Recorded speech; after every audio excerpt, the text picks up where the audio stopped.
I never believed in ghosts. To me, they were just figments of an overactive imagination, the stuff of campfire tales and horror movies. But my perspective changed drastically one cold, misty autumn evening when I received an email from a viewer named Sarah. She had a story that sent shivers down my spine, and as I read her account, I could almost hear the eerie whispers of Hollow Creek. Sarah and her husband, Tom, moved to a quaint, old house by Hollow Creek, a secluded area known for its eerie stillness and thick fog that rolled in every evening. The house, though charming, had a reputation for being haunted. The previous owners had left abruptly, leaving behind furniture and personal belongings as if they couldn't get out fast enough. Undeterred by the rumors, Sarah and Tom were excited to start their new life in what they saw as a fixer-upper with a lot of potential. Their first few nights were uneventful, filled with the sounds of crickets and the gentle rustle of leaves. But on the fourth night, things began to change. Sarah woke up to the sound of whispering. At first, she thought it was Tom talking in his sleep, but when she nudged him, he was sound asleep and the whispering continued. She couldn't make out the words, but the tone was unmistakably menacing. The next morning, Sarah dismissed it as a dream, but the occurrences only escalated. Doors creaked open and slammed shut on their own, lights flickered, and cold spots appeared in the house, making them shiver despite the warm autumn days. One evening, Tom was working late, and Sarah decided to take a bath to relax. As she soaked in the tub, she heard the whispering again, louder this time, and closer. She tried to ignore it, but then the water turned ice cold, causing her to leap out in terror. Tom was skeptical when she told him, chalking it up to old pipes and electrical issues, but then he experienced it himself. While working in his home office late at night, he felt a chilling presence behind him. When he turned around, there was nothing there, but the feeling of being watched was palpable. He tried to shake it off, but then he heard it, a low, guttural whisper that seemed to come from the walls themselves. Desperate for answers, Sarah and Tom started researching the history of the house. They discovered that it was built on the site of an old orphanage that had burned down under mysterious circumstances. Many children had perished in the fire, and it was said that their spirits never left. Determined to help, Sarah reached out to a local paranormal investigator.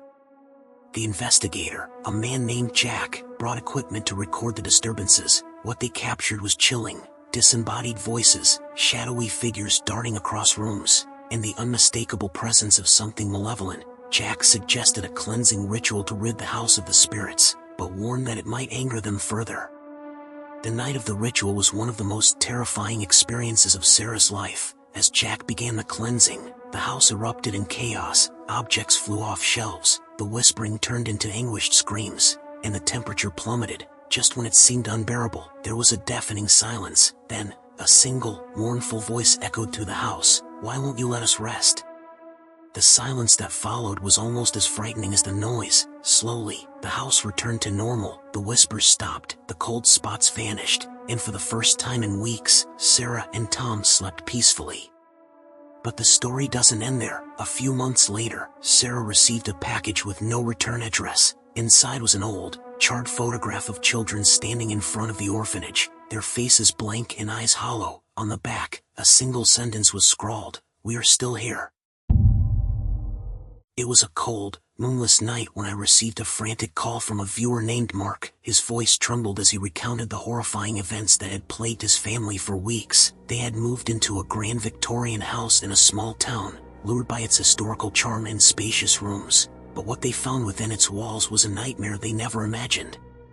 From the moment they stepped inside, there was an uneasy feeling in the air, as if the house itself was watching them. Mark's wife, Emily, was the first to notice the shadows. At first, she dismissed them as tricks of the light or her imagination, but they soon became impossible to ignore. Dark, humanoid figures flitted at the edge of her vision, disappearing when she tried to focus on them. One night, their young daughter, Lily, woke up screaming. She claimed that shadowy figures had been standing around her bed, whispering in a language she couldn't understand. Mark and Emily tried to comfort her, but the fear in her eyes was undeniable. They decided to check the attic, where Lily insisted the shadows came from. The attic was a dusty, forgotten space filled with old furniture and boxes. As they searched, they found a hidden door behind a stack of crates. It led to a small, windowless room that contained nothing but a single, ancient chair and a large, blackened stain on the floor. The air was thick with the scent of decay, and an overwhelming sense of dread filled them. Determined to protect his family, Mark contacted a local historian to learn more about the house. He discovered that it had once belonged to a reclusive artist named Victor. Victor was known for his disturbing paintings, which depicted twisted, nightmarish scenes. He had vanished without a trace, leaving behind only his artwork and the rumors that he dabbled in dark rituals. The shadows grew bolder. They no longer stayed at the edges of their vision but started appearing in the middle of rooms. Watching silently, they would find objects moved, strange symbols drawn on the walls, and Lily's toys arranged in disturbing patterns. One night, Mark woke up to find Emily standing at the foot of their bed, her eyes vacant and expressionless. When he shook her, she snapped out of it, but couldn't remember what had happened. Desperate, they sought the help of a paranormal expert named Dr. Hayes. He brought advanced equipment and a team to investigate. What they recorded was terrifying. The shadows had a physical presence, moving with purpose and intelligence. The air was filled with whispers and low growls that seemed to emanate from the walls. Dr. Hayes conducted a seance to try and communicate with the entities. The atmosphere was tense as they gathered in the attic, surrounded by the equipment. As the seance progressed, the room grew colder, and the shadows thickened. Through the medium, a voice spoke, deep and guttural. "We are bound to this place. Free us." With the help of Dr. Hayes, they performed a ritual to release the spirits. As the incantations filled the room, the shadows writhed and twisted, as if in agony. The blackened stain on the floor began to glow, and an ear-splitting scream echoed through the attic. Then, just as suddenly as it had started, it was over. The shadows dissipated, and the room returned to normal. Exhausted but relieved, Mark and his family hoped that the ordeal was over, but the next morning, they found the hidden room completely empty except for a single, disturbing painting that hadn't been there before. It depicted their family, surrounded by shadowy figures, with the same phrase scrawled at the bottom, "We are bound to this place." Late one night, I received a package with no return address. Inside was an old, porcelain doll and a letter from a viewer named Jessica. The letter detailed a harrowing experience that started innocuously but quickly spiraled into terror. Jessica had found the doll at a flea market, drawn to its antique charm and intricate details. Little did she know, the doll harbored a dark secret. From the moment the doll entered their home, strange things began to happen. Jessica's cat, normally playful and affectionate, hissed and cowered whenever the doll was near. Objects would disappear and reappear in odd places, and a sense of unease settled over the household. Jessica's husband, David, dismissed it as coincidence, but she couldn't shake the feeling that they were not alone. One night, Jessica woke up to the sound of footsteps in the hallway. She got up to investigate, only to find the doll sitting on the floor outside their bedroom, even though she distinctly remembered placing it on a shelf in the living room. As she picked it up, she felt a cold, almost electric sensation run through her hand. She put the doll back and returned to bed, but sleep eluded her. The next morning, they found strange symbols drawn on the walls in what looked like chalk. David was convinced it was a prank by neighborhood kids, but Jessica knew better. The symbols seemed to pulse with a sinister energy, and the doll's eyes seemed to follow her wherever she went. Determined to uncover the truth, Jessica took the doll to an antique expert. The expert's face paled when he saw it and refused to touch it. He told her that the doll was cursed, created by a practitioner of dark magic who had infused it with malevolent spirits. It was a conduit for these entities, allowing them to interact with the physical world. Terrified, Jessica decided to get rid of the doll. She drove to a remote area and buried it deep in the woods. But when she returned home, the doll was sitting on their front porch, its porcelain face cracked and eyes glaring. The symbols reappeared, more numerous and elaborate than before. David, now convinced of the doll's sinister nature, suggested they burn it.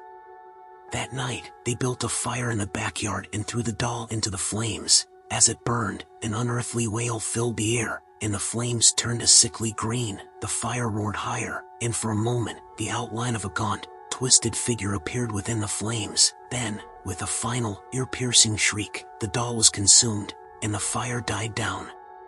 Relieved, they thought they had ended the curse, but the next morning, the symbols were back, now covering every wall in the house. The air grew thick with malevolence, and Jessica felt an oppressive presence watching her. Desperate, she reached out to a priest who specialized in exorcisms.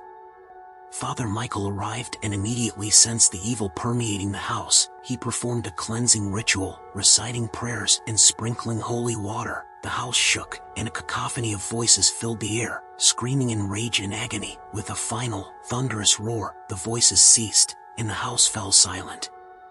Exhausted but hopeful, Jessica and David believed they had finally banished the evil. But that night, as they settled into bed, they heard a soft, chilling whisper, "You cannot destroy us." They turned to see the doll, whole and unscathed, sitting on their dresser, its eyes glowing with a malevolent light. I received an email from a viewer named Laura, who had recently inherited an old mansion on Raven Hill from a distant relative. The mansion had been abandoned for years, shrouded in mystery and dark rumors. Intrigued by the challenge of restoring it, Laura moved in, unaware of the horrors that awaited her. The mansion was a labyrinth of dusty rooms and hidden passageways. From the moment Laura stepped inside, she felt a presence, as if the house itself was alive and watching her every move. The first night was eerily quiet, but that soon changed. Laura started hearing voices in the dead of night, soft whispers that seemed to come from the walls. She would find furniture rearranged, doors locked and unlocked on their own, and cold spots that made her shiver despite the summer heat. Determined to uncover the truth, she began researching the history of the mansion. She discovered that the mansion had belonged to a wealthy family in the late 1800s. Tragedy struck when the entire family perished under mysterious circumstances, and the house was abandoned. It was said that the family had been cursed, and their spirits were trapped within the mansion's walls.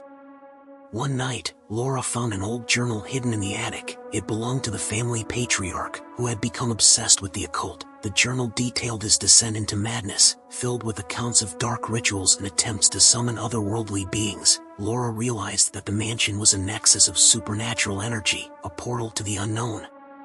As she delved deeper, the hauntings intensified. Shadows flitted across her vision, ghostly figures appeared in mirrors, and the voices grew louder, pleading for release. One night, she woke up to find herself standing in the middle of the grand hall, surrounded by the spectral forms of the family. Their eyes were hollow, their faces twisted in torment. They reached out to her, their cold fingers brushing against her skin.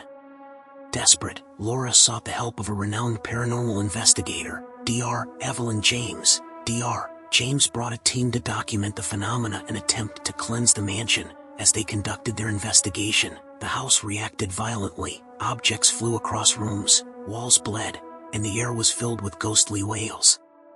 Dr. James discovered that the mansion's patriarch had bound the spirits of his family to the house through a powerful and malevolent ritual. To free them, they needed to find the ritual's focal point and destroy it. After days of searching, they found a hidden chamber beneath the mansion, filled with occult symbols and a large, blackened altar.